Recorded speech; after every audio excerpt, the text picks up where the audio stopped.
النواف الأحمد ومشعل الأحمد، وعن البرلمان والديوان الأمير. والله لن تقدر يا حاكم البلد تمحي تاريخ نايف محمود، بل تنمحي تحت بساطير العسكرية الذي انت خنت في البلد هذه. تاريخك الوسخ أنا أعرفه أكثر واحد وعملائك من أبناء أسرتك. الثلاث رسائل وجهناها لك، لن تستطيع يوم واحد تبيع نايف محمود من يوم رايح. والله لأكدس جثث اللي تآمرت على الشعب الكويتي، واللي تحيك المؤامرات عليه ليل ونهار أنتم تيارات وأحزاب. لن تستطيع. أنا الله وياي والدستور الأمريكي وياي. هدفنا الدستور الأمريكي، ملينا من حكمكم. المؤامرات اللي اتفقت مع حزب البعث العراقي والسوري والإيراني، يلا الدول الخليجية لقتل شعبك، وجبت الخلايا وحطيتها علينا. كل شيء بين 14 سنة، ونقول لك ياها رسالة على الآخر.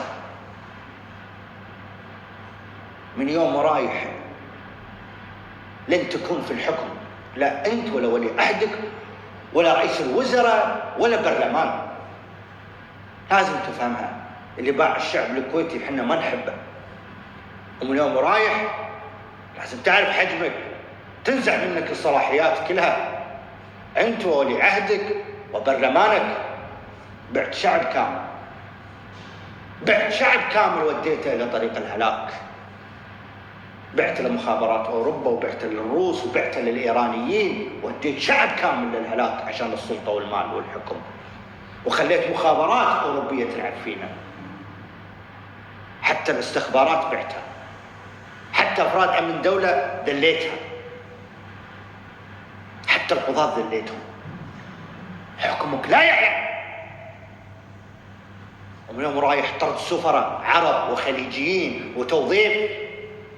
محنا شماعة ندفع فلوس لأي دولة.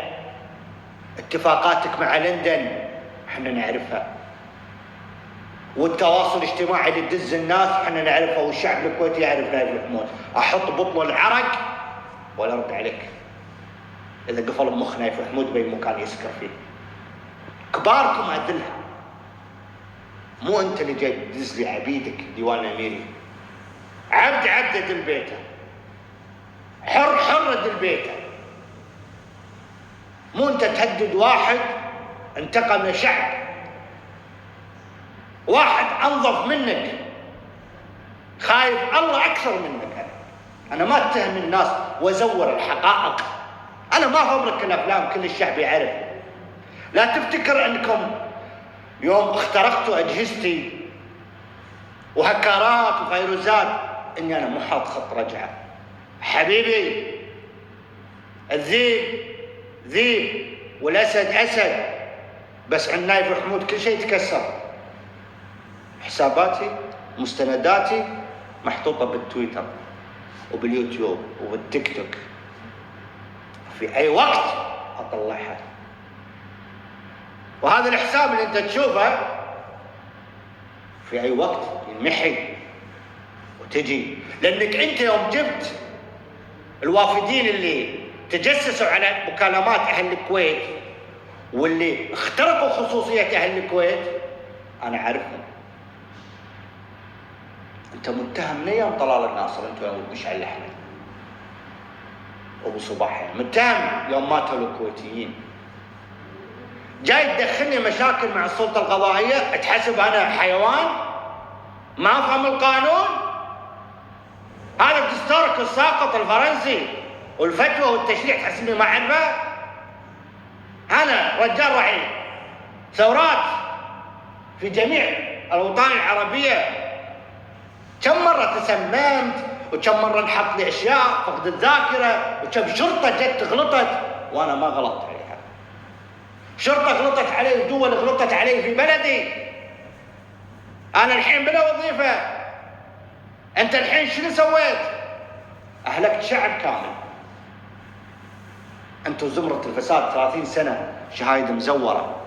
3 رسائل الديوان الاميري يا ابن القحبه يا ولد سعادو. 3 رسائل يقابل لي واحد والله غاص بالبحر، يقابل لي واحد تنبؤات طاح سقف الجهرة، مرور الجهرة، يقابل لي واحد هك كتاب ذكرياتي مستشار. 3 رسائل لك وللسفارة الأمريكية، اختبارات. الشعب الكويتي دمه مو رخيص ولا غالي. حط على بالك نواف الأحمد يا ساقط، حط على بالك يا مشعل الأحمد، مو تلعب ويا نايف، حط على بالك يا مرزوق. هذا الخطاب توجه اليوم بعد ما شفتك قابلت مرزوق يا مشعل الأحمد. ومو مرزوق يحدد مصير حياة الشعب الكويتي. وأنا قايل له وداز له رسائل ممنوع تمسك أي منصب، وداز حتى للإخرافية كلام. اختبرت الرياجين واختبرت أبناء وطني، قبل لا أختبر أبناء وطني اختبرت بيتي.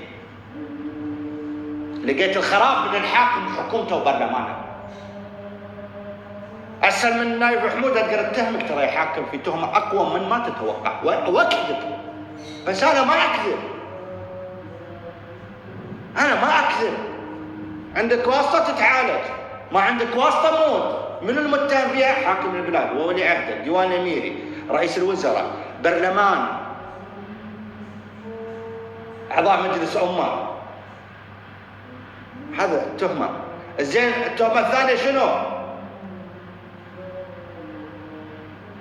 تعطي فلوس لدول ضد دول، يعني تروح تدعم لي النظام المصري ضد الجماعة هذه، وتدعم هذا ضد الجماعة هذه، وتدعم بسوريا ضد هذا وضد هذا، وبالعراق. وعقب نشوفوا تعطي مساعدات باليمن وتعطي مساعدات مني. احنا مو ضد المساعدات ولا ضد ابنائنا العرب، بس احنا بلد بناتنا تشردت وجو ناس خليه صفت علينا منك انت يا حاكم البلد. رفضت توزيع الرخص التجاريه للعسكريين والمدنيين، رفضت توزيع المزارع للعسكريين والمدنيين، رفضت توزيع البيوت للعسكريين والمدنيين قبل الزواج، رفضت. خليت كل بيت يقتل اخوه، فرقت كل اب عن امه، خليت شعب مذلول في عهد حكمكم 60 سنه الساقط. خليت شعب ما له كرم، يمنع مؤسسات الدوله ان ينحط صوره هو ولي عهده، واي شيخ ان شاء الله سلطه ينحذف، ينحطون صور اللي بنوا البلد. انت ما بنيت بلد، انت جبت ناس لقتلنا. ينحطون صور اللي بنوا بلد وضحوا. الحين انت تحتفل بهلا فبراير، لو يعرفوا اهل الكويت هلا فبراير منو تآمر؟ الكلب اللي بقصره. تبي تقول شلون؟ اقول لك وزع رخص تجاريه مزارع ما تبي تعطي، تحتفل بواحد هو اللي دشش عليك الغزو، تحط صوره، تحتفل واحد قتل امهات الشعب. 25 فبراير 30 سنه مرت. من اللي دمر بالناس اهل المخدرات؟ حكومه والبرلمان. والله هو يعرف متعامل مع منه، وانه ما يقدر يسجن نايف محمود يوم واحد.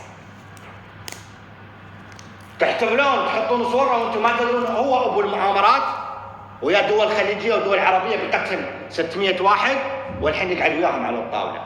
قسم بالله دش عليه رئيس الوزراء العراقي مثل الذليل، دش عليه الكاظمي هذا مثل الذليل، شفنا عينه.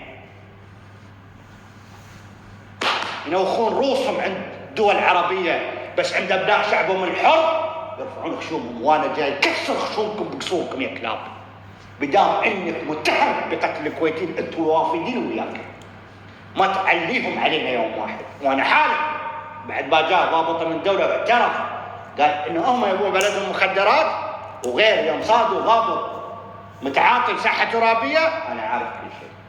هدمت الجيش والشرطه عشان لا احد يتكلم، وهدمت القضاة، وهدمت الشعب بالمخدرات عشان تحكم البلد على راحتك وتورث لأبناء أسرتك بعد ما قتلتهم في الشعب أنت وإعلامك.